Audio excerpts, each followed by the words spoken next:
Students, welcome you all to my YouTube channel. और आप सब कैसे हैं?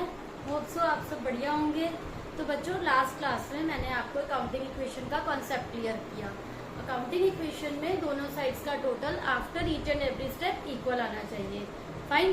तो बच्चों, अब आज हम कुछ न्यू स्टेप्स करते हैं। इसके अंदर कुछ न्यू पॉइंट्स क्या हैं जो मैंने आपको लास्ट क्लास में नहीं क्लियर करे थे, सो दैट आपका बेसिक क्लियर हो जाए। वो न्यू पॉइंट्स अभी हम स्टार्ट कर रहे हैं। फर्स्ट पॉइंट है जिसमें से प्रीपेड का। सपोज किसी पार्टनर ने प्रीपेड अमाउंट पे करा, तो उस प्रीपेड अमाउंट को बच्चों हम कैसे ट्रीट करेंगे? वो प्रीपेड रेंट है सपोज, तो रेंट आपने अगर एडवांस में पे करा है तो वो आपके कैश के बैलेंस को क्या करेगा? रिड्यूस करेगा। इसी टाइप से अगर कोई आउटस्टैंडिंग का अमाउंट है स्टूडेंट्स, तो आउटस्टैंडिंग क्या है? जो हमारा ड्यू हो गया है बट हमने पे नहीं करा, वो हमारी लायबिलिटी को इंक्रीज करेगा, वो हमारा लायबिलिटी पार्ट है। तो बच्चों, सपोज फर्स्ट एंट्री है हमारी बिजनेस में, business started with cash. Ramesh started business with cash. अगर रमेश ने बिजनेस स्टार्ट करा 2 लाख रुपीज से, तो आप बच्चों कैश में ऐड ऑन करेंगे 2 लाख रुपीज, और 2 लाख का अमाउंट ही आप कैपिटल में ऐड करेंगे। This is your first entry. Basic first entry जो ईच एंड एवरी क्वेश्चन में आप करेंगे अकाउंटिंग इक्वेशन में, कि रमेश ने बिजनेस स्टार्ट करा या सो एंड सो पर्सन ने बिजनेस स्टार्ट करा, उससे आपका कैश का बैलेंस भी इंक्रीज होगा और आपका कैपिटल का बैलेंस भी इंक्रीज होगा।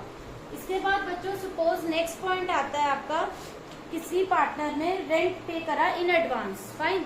सपोज वो अमाउंट है बच्चों 5000 का, तो अगर किसी पार्टनर ने ये 5000 का अमाउंट पे करा है, तो इससे आपका कैश का बैलेंस रिड्यूस होगा और आपका प्रीपेड रेंट वो वाला बैलेंस इंक्रीज हो जाएगा। ऐसा क्यों होगा? क्योंकि आपने वो अमाउंट एडवांस में पे करा है बच्चों, उससे आपका कैश का बैलेंस कम होगा और आपको नेक्स्ट मंथ का आपको रेंट नहीं पे करना पड़ेगा। तो आपका प्रीपेड रेंट का जो है कॉलम में 5000 ऐड हो जाएंगे। राइट। इसके बाद बच्चों एक न्यू पॉइंट है आउटस्टैंडिंग का। सपोज आपने सैलरी नहीं दी वर्कर्स को, तो आपकी आउटस्टैंडिंग सैलरी है यहाँ पर सपोज 10,000। Outstanding salary 10,000। तो इसको हम कैसे ट्रीट करेंगे बच्चों?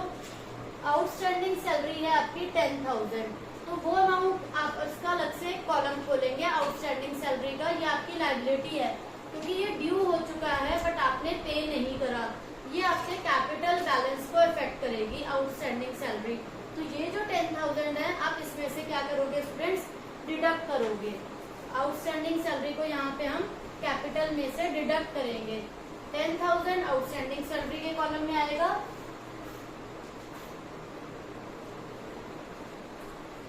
फाइन बच्चों, होप सो आपको यहाँ तक क्लियर होगा। इसके बाद हमारा नेक्स्ट इम्पॉर्टेंट पॉइंट है bought motorcycle for personal use.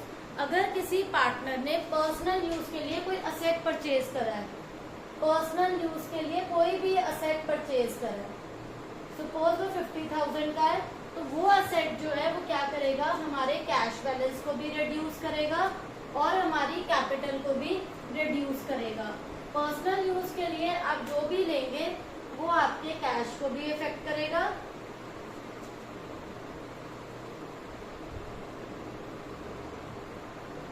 और हमारी कैपिटल को भी अफेक्ट करेगा। अब सपोज बच्चों हमने बिजनेस में परचेज करा furniture purchase for cash. Furniture purchase करा कैश में। फाइन बच्चों, आपने फर्नीचर परचेज करा फॉर कैश 1 लाख का, तो यहाँ हम क्या करेंगे बच्चों? फर्नीचर का अकाउंट ओपन करेंगे।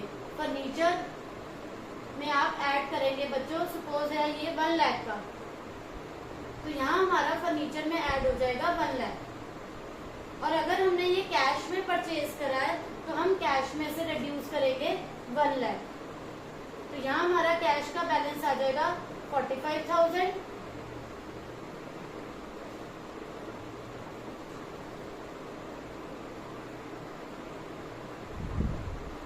फाइन स्टूडेंट्स, फर्नीचर लेने से आपका फर्नीचर का बैलेंस इंक्रीज हो गया और कैश का बैलेंस रिड्यूस हो गया। इसके बाद स्टूडेंट्स हमारी लास्ट और इम्पोर्टेंट एंट्री क्या है कि अगर कि अगर अब आपने डेप्रिसिएशन चार्ज करा, डेप्रिसिएशन चार्ज करेंगे तो वो हमारी नॉन कैश आइटम है। डेप्रिसिएशन है सपोज 5000 का, वो लगा है फर्नीचर पर, तो ये नॉन कैश आइटम है। ये आप कहाँ चार्ज करेंगे डेप्रिसिएशन? उस असेट की वैल्यू को हमें रिड्यूस करना पड़ेगा। तो हम यहाँ क्या करेंगे, ये जो 1 लाख का फर्नीचर है इसमें से रिड्यूस करेंगे इस डेप्रिसिएशन को, और ये किसे डिक्रीज करेगा? हमारे कैपिटल बैलेंस को डिक्रीज करेगा। बाकी नो चेंज हो जाएगा, जो हमारा कैश का बैलेंस है वो एज इट इज रहेगा।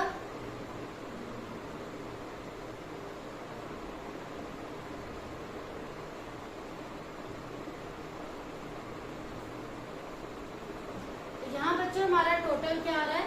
सेम आ रहा है। मतलब हमारे ईच एंड एवरी एंट्री के बाद जो टोटल है बैलेंसिंग है दोनों की वो इक्वल चल रही है। तो दैट मीन्स आपका क्वेश्चन बिल्कुल करेक्ट है, you are on the right path. Otherwise आपको पता चल जाएगा स्टूडेंट्स कि आपकी किसी भी एंट्री में मिस्टेक हुई है। फाइन, तो होप सो बच्चों ये कॉन्सेप्ट आपको क्लियर हो गया होगा। ओके, अब हम नेक्स्ट कॉन्सेप्ट देखते हैं। तो बच्चों इसके बाद हमारा नेक्स्ट कॉन्सेप्ट है क्लोजिंग कैपिटल की कैलकुलेशन कैसे होती है। क्वेश्चन में आपको अगर ओपनिंग कैपिटल गिवन है, ओपनिंग कैपिटल कौन सा अमाउंट होता है? Opening capital is the capital जो आप बिजनेस स्टार्ट करते हुए बिजनेस में इन्वेस्ट करते हैं। सपोज आपको वो अमाउंट गिवन है क्वेश्चन में, ड्राइंग्स गिवन है क्वेश्चन में, या प्रॉफिट का अमाउंट भी गिवन है, तो आप क्लोजिंग कैपिटल की कैलकुलेशन कैसे करेंगे? एक एग्जाम्पल देखते हैं इसका। Surendra Mohan started business with capital of 7,50,000। तो बच्चों यहाँ आपको ओपनिंग कैपिटल कितनी गिवन है क्वेश्चन में? 7,50,000 रुपीज। और लोन लिया है उन्होंने 2 लाख का from Punjab national bank. Loan is a liability, क्योंकि वो आपने बाहर से लिया है, असेट नहीं है, आपकी प्रॉपर्टी नहीं है, एक लायबिलिटी है ये। 31 मार्च को असेट्स हैं बिजनेस में 15 lakh, assets is equal to 15 lakh. आपको स्टूडेंट्स यहाँ असेट्स भी गिवन है, लायबिलिटीज भी गिवन है। फाइन, तो अब आपको निकालना क्या है? ओपनिंग कैपिटल गिवन है, you have to find out the value of closing capital. Closing capital की वैल्यू बच्चों आपको निकालनी है यहाँ पर। और उसके बाद आपको ये देखना है कि बिजनेस में आपके इनको यूज करके प्रॉफिट हुआ है या लॉस हुआ है। फाइन, तो बच्चों first of all you have to find out the, यहाँ पर आपको क्या निकालना है? Closing capital. वो आप कैसे निकालेंगे? Closing capital is equal to, इस टाइप से आप कर सकते हैं, असेट्स, क्योंकि ये क्लोजिंग डेट के असेट्स हैं और क्लोजिंग डेट की लायबिलिटीज हैं। असेट्स हैं आपके 15 लाख के और लायबिलिटीज हैं आपकी यहाँ 2 लाख की। तो यहाँ पर स्टूडेंट्स आपकी वैल्यू आ गई 13 लाख। 15 लाख माइनस 2 लाख, 13 लाख। इसके बाद नेक्स्ट पार्ट है, you have to find out the profits. Profits की कैलकुलेशन कैसे होगी? एक फॉर्मूला है बच्चों जो आपको पता होना चाहिए, closing capital minus opening capital minus additional capital add drawings. ये फॉर्मूला स्टूडेंट्स आपको लर्न करना है प्रॉफिट्स की कैलकुलेशन के लिए। जो भी क्लोजिंग कैपिटल होगी क्वेश्चन में गिवन होगी, आप कैलकुलेट करेंगे, माइनस करेंगे उसमें से आप ओपनिंग कैपिटल, एडिशनल कैपिटल जो साल के बीच में आपने ड्यूरिंग द ईयर कभी भी अगेन पैसा इन्वेस्ट करा है उसे बोला जाता है एडिशनल कैपिटल। उसे भी हम यहाँ क्या करेंगे? डिडक्ट करेंगे। और ड्राइंग्स के बैलेंस को क्या करेंगे? हम एड बैक करेंगे। जो भी आपने बिजनेस में पूरे साल के बीच में ड्राइंग्स करी हैं वो बैलेंस आपका क्या होगा? एड बैक होगा। और जो एडिशनल कैपिटल है वो माइनस होगी। तो यहाँ हमारी क्लोजिंग कैपिटल थी स्टूडेंट्स 13 लाख। ओपनिंग कैपिटल कितनी है हमारी यहाँ पर? स्टार्टिंग में कितनी थी? 7,50,000। एडिशनल कैपिटल क्वेश्चन में गिवन नहीं है बच्चों, ड्राइंग्स क्वेश्चन में गिवन नहीं है। तो यहाँ हमारी डायरेक्ट फिगर आएगी 13 लाख माइनस 750।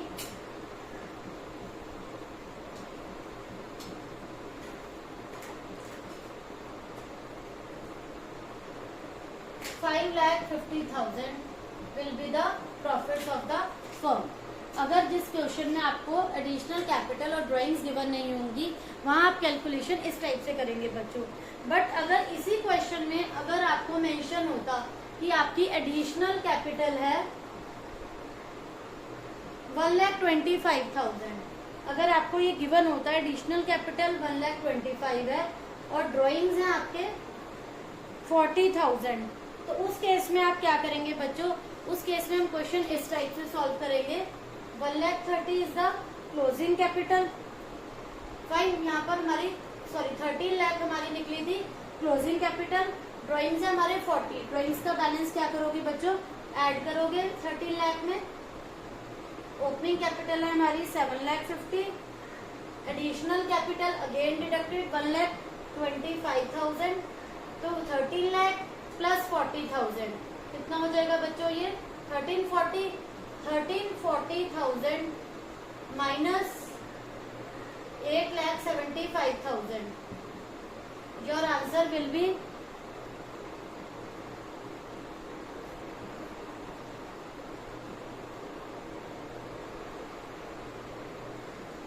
बच्चों यहाँ आपका प्रॉफिट का अमाउंट होगा 4,65,000।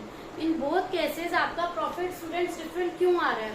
क्योंकि फर्स्ट केस में no additional capital is given in question, no drawings are given in question. तो यहाँ आपने सिंपली क्या करा था? क्लोजिंग माइनस ओपनिंग करा था।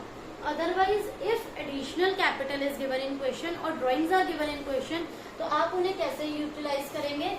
एडिशनल कैपिटल भी डिडक्ट होते हैं क्लोजिंग में से बच्चों, और ड्राइंग्स क्या हो जाती हैं? एड बैक हो जाती हैं। तो इस टाइप से बच्चों हमारा प्रॉफिट्स का आंसर आएगा 4,65,000। फाइन, इसके बाद बच्चों अब हम एक और न्यू कंसेप्ट करते हैं, चलिए देखते हैं। तो स्टूडेंट्स इसके बाद हमारा न्यू कंसेप्ट है टी शेप अकाउंट। तो बच्चों ये टी शेप अकाउंट क्या होता है? इसका जो फॉर्मेट है टी शेप की तरह होता है, इसलिए हम इसको टी शेप अकाउंट बोलते हैं बच्चों। तो इसमें आप कैसे सीखेंगे? तो आपको ये पता होना चाहिए, असेट का मीनिंग मैंने आपको क्लियर कर दिया। असेट्स क्या होते हैं, लायबिलिटीज क्या होती हैं। असेट्स को जब हम परचेज करते हैं बच्चों, ये आपकी ऑलवेज ये होती है डेबिट साइड और ये होती है राइट साइड क्रेडिट साइड। तो ये आपको पता होना चाहिए कि डेबिट साइड कौन सी है और क्रेडिट साइड कौन सी है। मैंने आपको लास्ट क्लास में क्लियर किया था असेट्स का मीनिंग, लायबिलिटीज का मीनिंग। तो यहाँ हम देखते हैं एंट्रीज कैसे कैसे पोस्ट होती हैं। For example students, first entry है furniture purchase for ₹20,000। Furniture purchase for ₹20,000। तो स्टूडेंट्स आप इसे कहाँ शो करेंगे, कैसे शो करेंगे? देखिए, फर्नीचर पहली बात तो आपको पता होना चाहिए इट इज एन असेट। ठीक है, असेट है वो आपकी प्रॉपर्टी इंक्रीज हो रही है। अब फर्नीचर ले रहे हो, आपके असेट इंक्रीज हो रहे हैं 20,000 का। तो इससे क्या हो रहा है? फर्नीचर खरीदने से आपका डेबिट बैलेंस इंक्रीज होगा। ये इस तरफ आएगा, आपके राइट साइड में आएगा, वो क्रेडिट साइड है और ये डेबिट साइड है। ये आपके असेट के बैलेंस को इंक्रीज कर रहा है। तो आप जब भी फर्नीचर परचेज करो या मशीनरी परचेज करो, ये यहाँ पर आएगा टू कैश, कि फर्नीचर खरीदा और कैश गया बिजनेस से। तो आप यहाँ लिखेंगे फर्नीचर परचेज 20,000 और यहाँ मेंशन करेंगे कि आपके फर्नीचर का अकाउंट बना रहे हैं। मशीनरी का बना रहे हैं, मशीनरी मेंशन करिए। फर्नीचर का बना रहे हैं, फर्नीचर मेंशन करिए। नेक्स्ट एंट्री है फर्नीचर सोल्ड कॉस्टिंग ₹5,000। फर्नीचर आपने क्या करा है? सेल करा है। कितना? 5,000। अब यहाँ आपका फर्नीचर का बैलेंस डिक्रीज हो रहा है। डिक्रीज हो रहा है तो आप इसकी पोस्टिंग कहाँ करेंगे? क्योंकि यहाँ पर फर्नीचर का बैलेंस डिक्रीज हो रहा है, तो ये आएगा क्रेडिट साइड पर। इसे आप लिखोगे बाय कैश। यहाँ कैश जा रहा है। यहाँ पर जब आपने सेल करा तो आप कैश रिसीव कर रहे हैं 5,000 का, और जब आपने फर्नीचर परचेज करा था तो आपका कैश जा रहा था, इसलिए आपने डेबिट साइड पे पोस्ट किया इसको। यहाँ पर सेल करा तो आप कैश रिसीव कर रहे हैं, इसलिए आप क्रेडिट साइड पे स्टूडेंट्स पोस्ट करेंगे। फाइन, नेक्स्ट एंट्री है students furniture again purchase for 8,000। अगर आप फर्नीचर एक और बार फिर से परचेज कर रहे हैं बिजनेस में for 8,000, it will be posted on the debit side. Again you will write to cash furniture purchase 8,000. Fine students. Next, आप old furniture discarded for 2,500. बच्चों old furniture है, आप उसे डिस्कार्ड कर रहे हैं, निकाल रहे हैं बिजनेस से। कितने में निकाल रहे हैं? 2,500 में। That means you are receiving cash. आप फर्नीचर को बिजनेस से निकाल रहे हैं। कितना? 2,500 for furniture discarded. Next entry है value of furniture was reduced by. अगर किसी भी रीजन से, ड्यू टू एनी रीजन, आप उसको क्या कर रहे हैं? रिड्यूस हो रही है आपकी वैल्यू फर्नीचर की 2000, तो दैट इज नोन एज, उस पर डेप्रिसिएशन लग रहा है, 2000 आप यहाँ पर शो करेंगे। तो बच्चों अब हमारा यहाँ पर टोटल आ रहा है डेबिट साइड का 28,000 और क्रेडिट का टोटल आ रहा है बच्चों यहाँ पर 9500।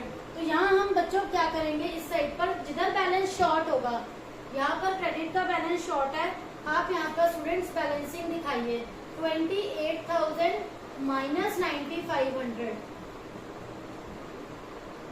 18,500 इज द बैलेंस। तो फाइन, इस टाइप से बच्चों आपको एक टी शेप अकाउंट बनाना आएगा 11th क्लास में। दिस इज द बेसिक कि आपको टी शेप अकाउंट अगर क्लियर होगा, इससे आपको लेजर बनाने में आगे हेल्प मिलेगी। तो स्टूडेंट्स जब भी सेट का बैलेंस इंक्रीज होगा, it will be posted on debit side, और अगर सेट का बैलेंस रिड्यूस हो रहा है, डिक्रीज हो रहा है, सेल हो रहा है, तो वो कहाँ आएगा, क्रेडिट साइड पर। फाइन, होप सो बच्चों आपको ये कंसेप्ट क्लियर होगा, कोई डाउट नहीं होगा। Still if you are having any doubt, please ask in comment section. Thank you.